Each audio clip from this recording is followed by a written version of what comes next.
শুরু হচ্ছে ম্যাগাজিন অনুষ্ঠান দর্পণ।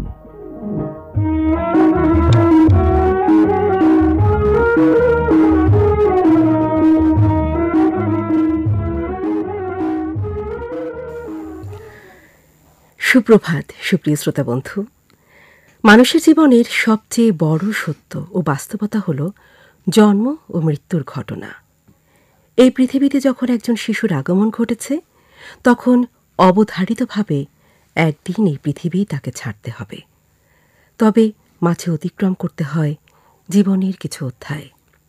নবীন থেকে একদিন আমাদের সকলকেই প্রবীণের বেশ আলিঙ্গন করতে হয়। প্রবীণ বা বৃদ্ধ বয়স আমাদের জীবনের এমনই এক অধ্যায় যখন শরীর একটু আরাম খোঁজে, সেই সাথে খোঁজে সম্মান, শ্রদ্ধা ও ভালোবাসার বন্ধন। সুপ্রিয় শ্রোতা বন্ধুরা, শৈশবের সোনালী সকাল শেষ করে তারুণ্য আর যৌবনের রোদেলা দুপুর পাড়ি দিয়ে মাঝবয়সের ব্যস্ত বিকেলটাও যখন চলে যায়, তখনই জীবন সায়াহ্নের গোধূলি বেলা হয়ে আসে বার্ধক্য। এই সময়টা আসলে মানব জীবনের শেষ অধ্যায়। বার্ধক্যকে এড়িয়ে চিরতারুণ্যের সোনার হরিণ ধরার চেষ্টা মানব ইতিহাস জুড়েই রয়েছে, কিন্তু তার নাগাল পাওয়া যায়নি। বার্ধক্য তাই জীবনের নিয়তি। প্রবীণদের সম্মান করা আমাদের সাংস্কৃতিক মূল্যবোধের ভিত্তি, যা পারিবারিক বন্ধনকে শক্তিশালী করে এবং সামাজিক শৃঙ্খলাকে অটুট রাখে। মূল্যবোধ, শ্রদ্ধা এবং ঐতিহ্যের প্রতি আনুগত্য বাঙালির সংস্কৃতির অবিচ্ছেদ্য অঙ্গ। প্রজন্ম থেকে প্রজন্ম কোনো রকম প্রশ্ন ছাড়াই এই মূল্যবোধসমূহ আমরা গ্রহণ করে চলেছি। আর তাই প্রবীণদের প্রতি শ্রদ্ধা ও ভালোবাসা আমাদের সামাজিকীকরণের এক উল্লেখযোগ্য বিষয়ের পাশাপাশি আমাদের ঐতিহ্যগত প্রথা হয়ে উঠছে। ছোট বড়, অনুজ অগ্রজ এর বাইরে কেউ নেই, আমরা কিছুই নেই। এটি হতে পারে সময়ের ব্যবধানে, হতে পারে শক্তি, সম্মানে, অবস্থানে বা পদমর্যাদায়। সবাই সহযাত্রী হয়ে নির্বিঘ্নে সামনে এগিয়ে যাওয়ার জন্য ছোট বড় একে অন্যের সাহায্য সহযোগিতা প্রয়োজন। আর তাই নিজেদের স্বার্থেই আমাদের সবার উচিত বড়কে সম্মান করা ও ছোটকে স্নেহ করা। এতে সুরক্ষিত হবে জীবনের শৃঙ্খলা। এই একটিমাত্র সূত্র অনুসরণ করলেই জীবন ও জগতের বহু জটিল সমস্যা এমনি এমনি সমাধান হয়ে যায়। প্রতিনিয়ত চর্চার মধ্য দিয়ে মানব চরিত্রের ভালো গুণাবলীসমূহ বিকশিত হয়, আর পরিবার হল আমাদের সেই অনুশীলনের অন্যতম প্রতিষ্ঠান।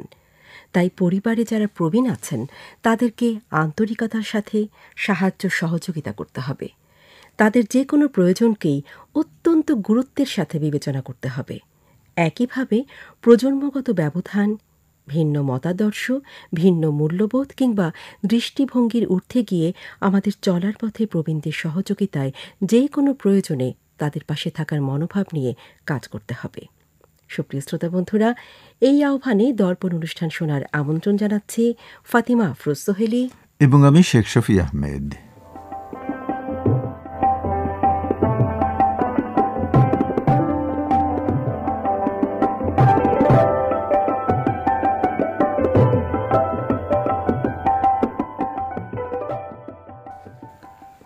সুপ্রিয় বন্ধুরা, শুরুতেই চোখ বুলিয়ে নেওয়া যাক আজ বৃহস্পতিবারের দর্পণ সূচির পাতায়। ইতিহাসে আজকের এই দিনে ঘটে যাওয়া ঐতিহাসিক ঘটনার তথ্য সংকলন, এই নিয়ে আমাদের প্রতিদিনের আয়োজন। এই দিনের পর আরও থাকছে ছাত্র জনতার বৈষম্য বিরোধী এবং ফ্যাসিবাদের বিরুদ্ধে আন্দোলনে অংশগ্রহণকারী আহত ছাত্র জনতার সাক্ষাৎকার ভিত্তিক প্রামাণ্য প্রতিবেদন অদম্য বীর। আরও থাকছে বাংলা সংস্কৃতির নানা ক্ষেত্রের বৈচিত্র্যপূর্ণ আয়োজন নিয়ে প্রতিবেদন সংস্কৃতি ঘরে বাইরে, বাংলাদেশের পাহাড়ের প্রাকৃতিক সৌন্দর্য ও পাহাড়ি ক্ষুদ্র নৃগোষ্ঠীর জীবনধারা নিয়ে বিশেষ নিবন্ধ পাহাড় প্রকৃতি, এবং সবশেষে আমাদের গান পর্বে একটি গান। তো বন্ধুরা, জানিয়ে দিলাম পুরো অনুষ্ঠান সূচি। এখন আপনাদের নিয়ে যাচ্ছি মূল পর্বে।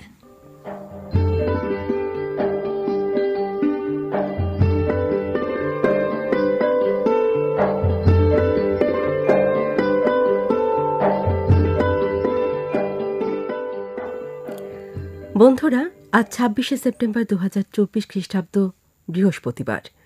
গ্রেগরিয়ান বর্ষপঞ্জি অনুসারে বছরে 270তম দিন।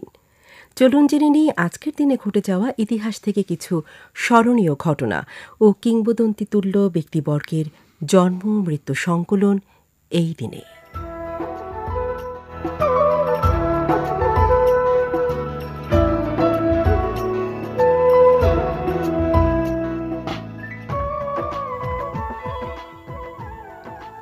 প্রথমে উল্লেখযোগ্য ঘটনা বলি। 1887 খ্রিস্টাব্দে 26শে সেপ্টেম্বর এমিল বার্লিনার নামে একজন জার্মান অভিবাসী যুক্তরাষ্ট্রের প্রথম কথা বলা যন্ত্র পেটেন্ট করেন। ভাসমান সাগরে অবস্থিত ভৌগোলিকভাবে বিচ্ছিন্ন একটি দেশে হিসেবে পরিচিতি লাভ করে নিউজিল্যান্ড 1907 খ্রিস্টাব্দের 26শে সেপ্টেম্বর ব্রিটেনের কাছ থেকে স্বাধীনতা অর্জন করে। বর্তমানে জীবনযাত্রার মান, প্রত্যাশিত আয়ুষ্কাল, শিক্ষার হার, শান্তি, অগ্রগতি, অর্থনৈতিক স্বাধীনতা, ব্যবসা বাণিজ্যের সুযোগ, গণমাধ্যমের স্বাধীনতা, রাজনৈতিক অধিকার রক্ষা প্রভৃতি ক্ষেত্রে বিশ্বের অন্যতম অগ্রসরমান একটি দেশ হচ্ছে এই নিউজিল্যান্ড। 1950 খ্রিস্টাব্দে 26শে সেপ্টেম্বর জাতিসংঘ বাহিনী উত্তর কোরিয়ার কাছ থেকে সিউল পুনর্দখল করে। বিশ্বের অন্যতম দুর্যোগপ্রবণ দেশ হিসেবে পরিচিত জাপান 1959 খ্রিস্টাব্দে 26শে সেপ্টেম্বর জাপানের হনসুতে দুদিনব্যাপী টাইফুনে 4,500 লোকের প্রাণহানি ঘটে। 1960 খ্রিস্টাব্দের 26শে সেপ্টেম্বর শিকাগোতে প্রথম টেলিভিশন বিতর্ক হয়েছিল দুজন প্রেসিডেন্ট প্রার্থীর মধ্যে। তারা হলেন রিচার্ড এম নিক্সন ও জন এফ কেনেডি। বন্ধুরা, আজকের দিনে পৃথিবীতে আগমনের মধ্য দিয়ে আজকের দিনটিকে মহিমান্বিত করেছেন অনেকেই। এবারে জানব কয়েকজন কিংবদন্তিতুল্য ব্যক্তিবর্গের জন্মদিনের কথা। 1820 সালের 26শে সেপ্টেম্বর 19 শতকের বিশিষ্ট বাঙালি শিক্ষাবিদ, সমাজ সংস্কারক ও গদ্যকার ঈশ্বরচন্দ্র বিদ্যাসাগর জন্মগ্রহণ করেন। ভাষা ও সাহিত্যে অগাধ পাণ্ডিত্যের জন্য সংস্কৃত কলেজ থেকে 1839 সালে তিনি বিদ্যাসাগর উপাধি লাভ করেন। ভারতীয় মুসলিম রাজনীতিবিদ ও কবি গোলাম ভিক নৈরাগ জন্মগ্রহণ করেন 1876 সালের আজকের দিনে। 1888 খ্রিস্টাব্দের 26শে সেপ্টেম্বর জন্মগ্রহণ করেন ব্রিটেনের সমকালীন বিখ্যাত কবি ও সাহিত্যিক টি.এস. এলিয়ট। সুপ্রিয় বন্ধুরা, 1936 খ্রিস্টাব্দে 26শে সেপ্টেম্বর জন্মগ্রহণ করেন দক্ষিণ আফ্রিকার বর্ণবাদ বিরোধী নেত্রী ও জাতীয় কংগ্রেসের নারী শাখার প্রধান উইনি ম্যান্ডেলা। মার্কিন টেনিস খেলোয়াড় সেরেনা উইলিয়ামস 1981 খ্রিস্টাব্দে 26শে সেপ্টেম্বর জন্মগ্রহণ করেন। সুপ্রিয় বন্ধুরা, আজ আপনাদের অনেকেরই হয়তো জন্মদিন। দর্পণ পরিবারের পক্ষ থেকে জন্মদিনের অনেক অনেক শুভেচ্ছা জানাচ্ছি আপনাদের সবাইকে। শুভ জন্মদিন। বন্ধুরা, আজকের এই দিনে অনেকেই পৃথিবীর মায়া ত্যাগ করে আমাদেরকে চিরদিনের জন্য ছেড়ে গেছেন। এবারে জানব কয়েকজন কিংবদন্তিতুল্য ব্যক্তিবর্গের মৃত্যুদিনের কথা। 1959 সালের 26শে সেপ্টেম্বর আততায়ীর হাতে আহত হয়ে শ্রীলঙ্কার প্রধানমন্ত্রী সলোমন বান্দারনায়েক মৃত্যুবরণ করেন। তিনি শ্রীলঙ্কার মানুষের কাছে এশিয়ার রূপালী ঘণ্টা হিসেবে পরিচিত ছিলেন। 1982 সালের আজকের দিনে প্রখ্যাত চিত্রশিল্পী নীরদ মজুমদার মৃত্যুবরণ করেন। খ্যাতিমান বাঙালি কণ্ঠশিল্পী, সঙ্গীত পরিচালক এবং প্রযোজক হেমন্ত মুখোপাধ্যায় 1989 সালের 26শে সেপ্টেম্বর মৃত্যুবরণ করেন। তিনি হিন্দি সঙ্গীত জগতে হেমন্ত কুমার নামে প্রসিদ্ধ ছিলেন। 1990 খ্রিস্টাব্দের 26শে সেপ্টেম্বর ইতালির খ্যাতনামা ঔপন্যাসিক আলবার্টো মোরাভিয়া মৃত্যুবরণ করেন।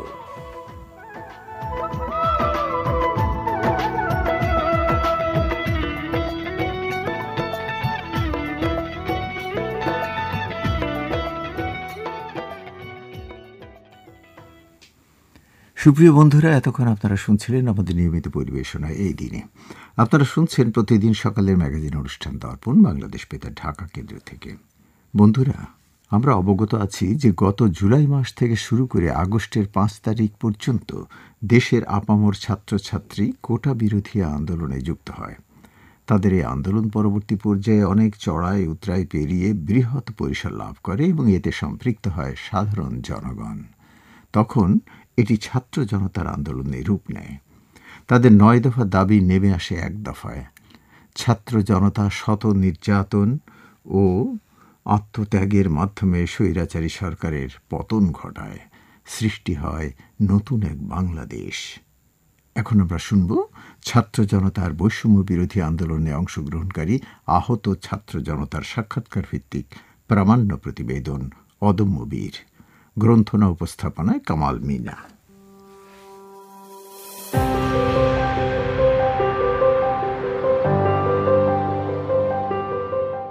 সবাইকে সাদর আমন্ত্রণ জানাচ্ছি অদম্য বীর পর্বে।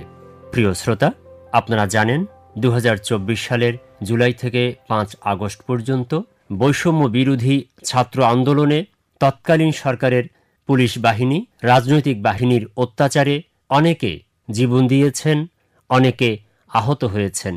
বাংলাদেশ বেতার সেই আহতদের সাক্ষাৎকার প্রচারের ব্যবস্থা করেছে।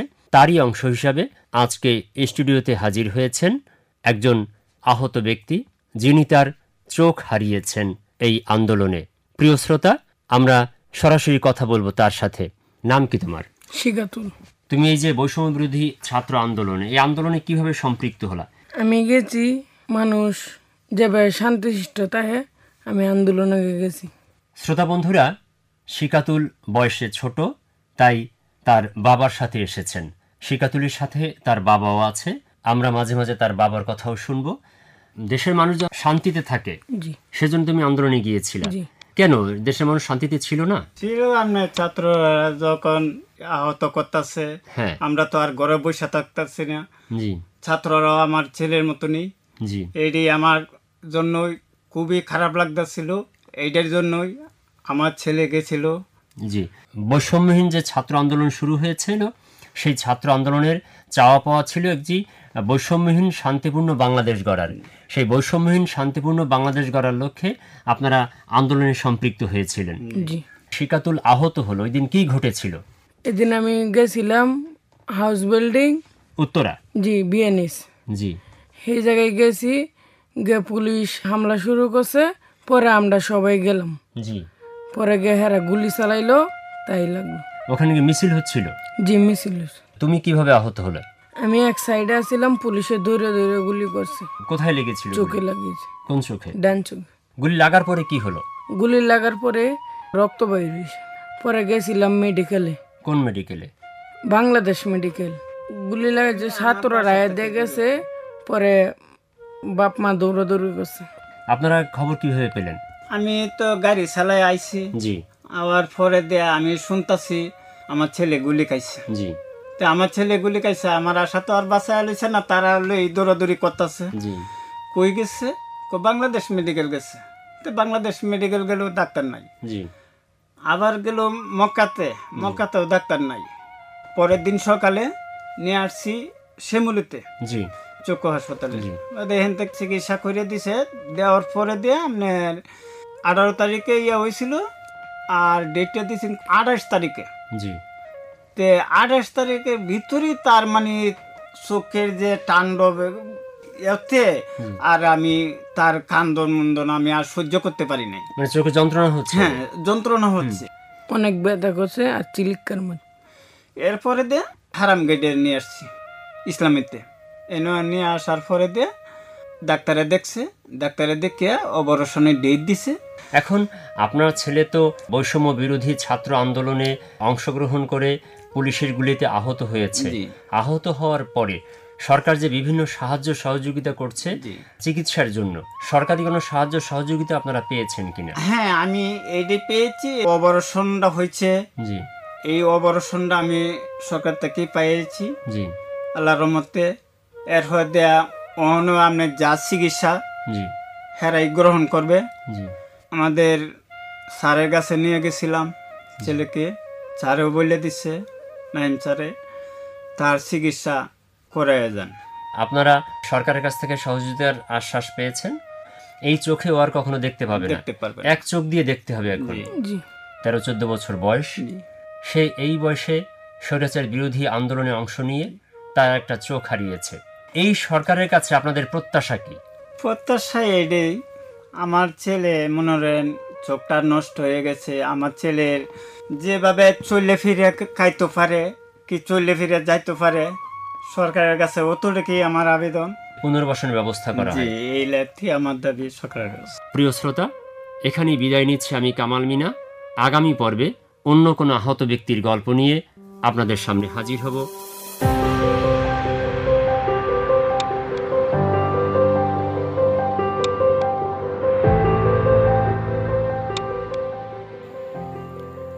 আপনারা শুনছেন বাংলাদেশ বেতার ঢাকা কেন্দ্রের প্রতিদিন সকালের ম্যাগাজিন অনুষ্ঠান দর্পণ।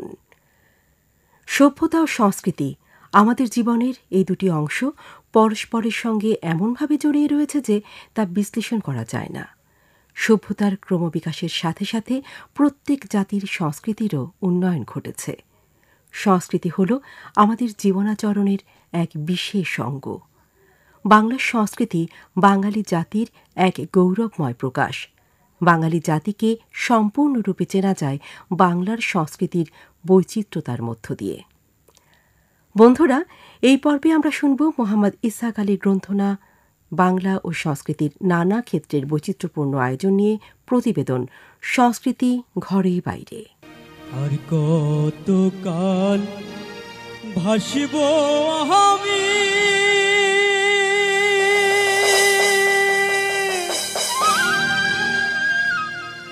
দুঃখের সারি গাইয়া। সুপ্রিয় শ্রোতা বন্ধুরা, আপনাদের অনেক অনেক প্রীতি আর শুভেচ্ছা জানিয়ে শুরু করছি সংস্কৃতি ঘরে বাড়ির আজকের আয়োজন। আজ আমরা কথা বলবো বাংলাদেশের লোকসঙ্গীতের ঐতিহ্যবাহী ধারা ভাটিয়ালি গান সম্পর্কে। গাঙের নাইয়া তুমি কইবারে নি পারে নদী গেছে কত। ভাটিয়ালি গান বাংলাদেশের ঐতিহ্যবাহী লোকগানের একটি প্রধান শাখা। গানের মূল উপজীব্য নদী, প্রকৃতি এবং জীবনের গভীর দার্শনিকতা। এর সুরে বিরহের ছোঁয়া স্পষ্ট এবং মনকে ছুঁয়ে যাওয়ার ক্ষমতা রাখে। সর্বনাশা পদ্মা নদী তোর কাছে সুধাই বলা মারে তোর কিরে কুল কিনারা নাই, কুল কিনারা নাই, ও নদীর কুল কিনারা নাই। সর্বনাশা পদ্মা নদী।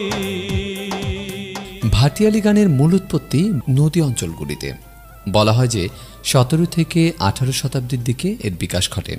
ভাটিয়ালি গানের প্রধান অঞ্চলগুলোর মধ্যে উল্লেখযোগ্য হল বাংলাদেশের ময়মনসিংহ, কিশোরগঞ্জ, নেত্রকোনা, সুনামগঞ্জ, সিলেট, কুমিল্লা এবং ভারতের পশ্চিমবঙ্গের নদিয়া, মালদহ এবং মুর্শিদাবাদ। এই সমস্ত এলাকায় নদী ও খালের প্রচলন অনেক বেশি ছিল, যা ভাটিয়ালি গানের বিকাশে অত্যন্ত গুরুত্বপূর্ণ ভূমিকা পালন করেছে। ওরে নীল দরিয়া আমায় দে রে দে ছাড়িয়া, বন্দী হইয়া মনোয়া পাখি হায়রে কান্দে রইয়া রইয়া। ওরে নীল দরিয়া আমায় দে রে দে ছাড়িয়া। ভাটিয়ালি গানের প্রধান বৈশিষ্ট্য হল এর সুর ও লয়। এটি মূলত একক কণ্ঠে গাওয়া হয়। সুর মৃদু এবং গভীর, যা নদীর স্রোতের মতো ধীরে ধীরে প্রবাহিত হয়। ভাটিয়ালি গানের প্রধান উপজীব্য বিষয় হল মানব জীবনের আনন্দ, বেদনা, বিচ্ছেদ ও পুনর্মিলন। নদীর সঙ্গে মানুষের জীবনের নিবিড় সম্পর্কের প্রকাশ এই গানে স্পষ্ট। বিরহ, আকাঙ্ক্ষা, প্রেম, দুঃখ, সুখ, প্রকৃতির মহিমা, গভীর দার্শনিকতা ফুটে উঠেছে। গানগুলো ধীর লয়ের, যা মাঝিদের মনোভাব ও তাদের কঠিন জীবনের প্রতিফলন ঘটায়। তুমি আর একবার হাসিয়া যাও মোরে কান্দাইয়া, তুমি আর একবার হাসিয়া যাও মোরে কান্দাইয়া, আমি মনের সুখে একবার কান্দতে যাই। ওরা বুকে দারুণ ভরা চোখের পানি চোখে নাই, আর একবার হাসিয়া যাও মোরে কান্দাইয়া, তুমি আর একবার হাসিয়া যাও মোরে কান্দাইয়া। ভাটিয়ালি গানের মধ্যে 5টি ধাঁচ বা ধারা রয়েছে। এর মধ্যে মুর্শিদি ও বিচ্ছেদি, এগুলো ভাটিয়ালি গানের মধ্যে পড়ে। বাংলাদেশের ভাটিয়ালি গানের শিল্পী, রচয়িতা, সংগ্রাহক ও গীতিকারদের মধ্যে অন্যতম হলেন কবি নিবারণ পণ্ডিত, মিরাজ আলী, উকিল মুন্সি, রশিদ উদ্দিন, জালাল খাঁ, জং বাহাদুর, শাহ আব্দুল করিম, আব্বাস উদ্দিন এবং ওমেদ আলী। ভাটিয়ালি গান বাঙালি সংস্কৃতিতে গভীর প্রভাব ফেলেছে। এটি শুধুমাত্র একটি সঙ্গীতের ধারা নয়, এটি বাঙালি সমাজ সংস্কৃতির ও জীবনধারার একটি প্রতীক। বর্তমানে বাংলাদেশের লোকসঙ্গীত উৎসবগুলোতে ভাটিয়ালি গান গুরুত্বপূর্ণ স্থান দখল করে আছে। বন্ধু তোর লাইগারে, বন্ধু তোর লাইগারে, আমার তনু জর জরে, মনে লয় সারি আর যাইতাম থইয়া বাড়ি ঘর, বন্ধু তোর লাইগারে। বন্ধু তোর লাইগারে, বন্ধু তোর লাইগারে, আমার তনু জর জর, মনে লয় সারি আর যাইতাম থইয়া বাড়ি ঘর, বন্ধু। সুপ্রিয় শ্রোতা, ভাটিয়ালি গানের সমৃদ্ধি আমরাই পারি আমাদের জায়গা থেকে করতে। তাই আসুন আমরা প্রত্যেকেই ভাটিয়ালি গানকে আরো বেশি প্রসার করি এবং ভাটিয়ালি গানের চর্চা করি, তাহলেই বাংলা লোকসঙ্গীতের এই চমৎকার ধারাটি বেঁচে থাকবে। কে যাস রে ভাটির গান বাইয়া, আমার ভাই ধন রে কয় নায়র নিত বইলা তোরা, কে যাস, কে যাস, কে যাস রে ভাটির গান বাইয়া, আমার ভাই ধন রে কয় নায়র নিত বইলা তোরা, কে যাস, কে যাস।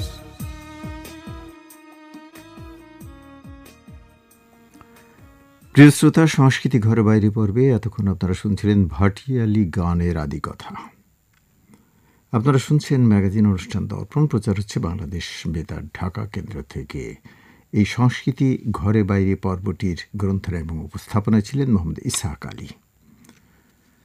বন্ধুরা, নয়নাভিরাম প্রাকৃতিক সৌন্দর্যের পাশাপাশি প্রাকৃতিক ভারসাম্য রক্ষা, অর্থনৈতিক গুরুত্ব কিংবা পর্যটন শিল্পের প্রসার, যাই বলি না কেন, সব কিছুতেই বাংলাদেশের পাহাড়ি এলাকা এক বিশাল গুরুত্বের জায়গা দখল করে আছে। আর পাহাড়ি এলাকার প্রসঙ্গ উঠলেই যাদেরকে কোনোভাবেই বাদ দেওয়া যায় না, তারা যুগ যুগ ধরে পাহাড়কে আঁকড়ে ধরে নিজেদের জীবন জীবিকার জন্য সংগ্রামী এক জীবন পার করে চলেছেন, তারা হলেন এদেশের ক্ষুদ্র নৃতাত্ত্বিক জনগোষ্ঠী। তাদের পরিচয়ের ক্ষেত্রে ক্ষুদ্র শব্দটি এক বিশেষণ মাত্র, কেননা বৈষম্যময় আচার ব্যবহার, রীতির নীতি সব দিক দিয়ে তারা আমাদের সংস্কৃতিকে সমৃদ্ধ করেছে। এই পর্বে আমরা এখন শুনব নিশাত জাহানের গ্রন্থনায় বাংলাদেশের পাহাড়ের প্রাকৃতিক সৌন্দর্য ও পাহাড়ি ক্ষুদ্র নৃগোষ্ঠীর জীবনধারা নিয়ে বিশেষ নিবন্ধ পাহাড়ের প্রকৃতি। উপস্থাপনায় গুলশান আরা হক।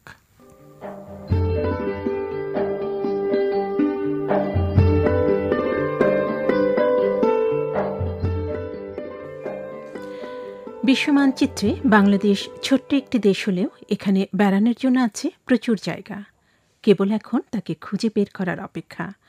প্রিয় শ্রোতা, পাহাড় ও প্রকৃতি পর্বে আজ বলবো হারাংহুরং সুড়ঙ্গের কথা। হারাংহুরং সুড়ঙ্গ প্রাচীন এক সুড়ঙ্গ। যতদূর জানা যায় এই সুড়ঙ্গের বয়স 700 বছরেরও বেশি। এর অবস্থান সিলেটে। বাংলাদেশের একটি প্রধান শহর সিলেট। প্রাকৃতিক সৌন্দর্যমণ্ডিত সুরমা নদীর তীরবর্তী এই শহরটি আধ্যাত্মিক রাজধানী হিসেবে খ্যাত।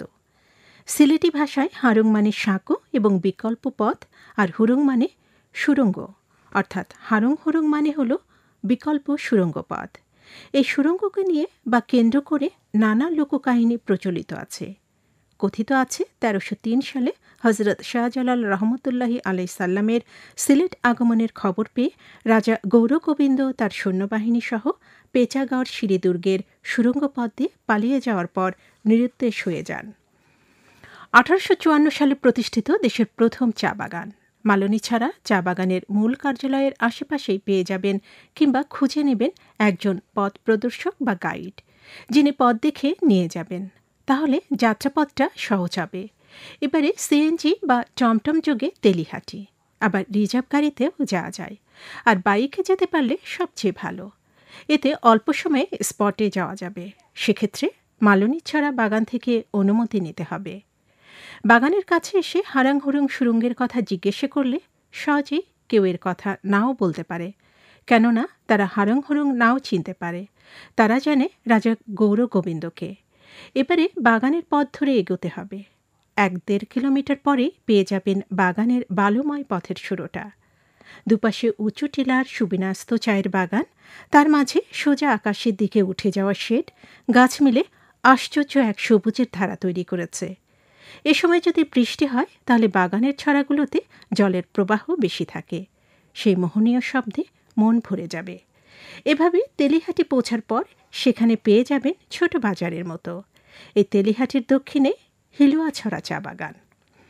এরপরে 14 নম্বর সেকশনের পাশে হারাং হুরুং সুরঙ্গ। ঝিঝি পোকার ডাক, পাহাড় আর জঙ্গল যেন আমন্ত্রণ জানাচ্ছে হারাং হুরুংয়ে যাওয়ার জন্য। হারাং হুরুংয়ের 3টি সুরঙ্গ, যেগুলো বেশ অন্ধকার। একদিকে সবুজ পাহাড়ি অরণ্য, অন্যদিকে সুরঙ্গ। এ সময় কান পাতলে শুনতে পাবে নানা শব্দ। এর মাঝে নজরে পড়তে পারে বাদুরের ওড়াওড়ি, থেমে থেমে টিলা চুয়ে আসা পানির টিপ টিপ শব্দ। মূল সুরঙ্গটা বালি ভর্তি হয়ে আছে। বড় সুরঙ্গটায় দাঁড়ানো যায়, তবে কিছুটা এগোলে দেখা যায় মাটির দেয়াল দিয়ে বন্ধ করা। প্রচণ্ড স্যাঁতসেঁতে, বেশি ভেতরে না যাওয়াই ভালো। অনেকের কাছে এই সুরঙ্গ একটা রহস্য। এখানে লুকিয়ে আছে হয়তো অনেক অজানা গল্প। তাই যারা রহস্যের সন্ধানে যেতে ভালোবাসেন, চলে আসুন হারাং হুরুং সুরঙ্গে।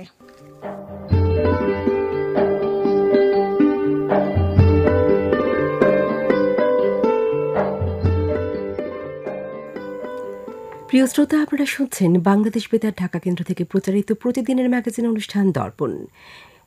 এই পর্বে আমরা শুনব শিল্পী চিত্রলেখা ভৌমিকের কণ্ঠে লালন গীতি পাবে সামান্য কি তার দেখা। পাবে সামান্য কি তার দেখা, পাবে সামান্য কি তার দেখা, বেদে নাই যার রূপ রেখা রে, বেদে নাই যার রূপ রেখা, পাবে সামান্য কি তার দেখা, পাবে সামান্য কি তার দেখা।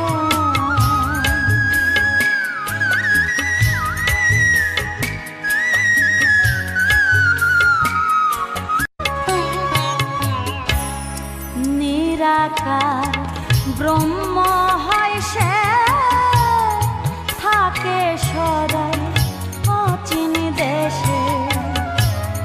নিরাকার ব্রহ্ম হয় সে, থাকে সদাই অচিন দেশে। দোসর তার নাই গো পাশে, দোসর তার নাই গো পাশে। শ্রোতা বন্ধুরা, সামান্য নয় মোটেই, আপনাদের অসামান্য সঙ্গ নিয়ে আমরা চলে এসেছি দর্পণের শেষ প্রান্তে। আজকে দর্পণ ম্যাগাজিন অনুষ্ঠান গ্রন্থনায় ছিলেন মালিক ফারিবা তাবাসসুম, প্রযোজনা সহযোগিতায় মোহাম্মদ ওয়াকিবুর রহমান, তত্ত্বাবধানে শাহজাহান জামান চৌধুরী এবং দর্পণ প্রযোজনা করলেন ফাহাদ হোসেন মোল্লা।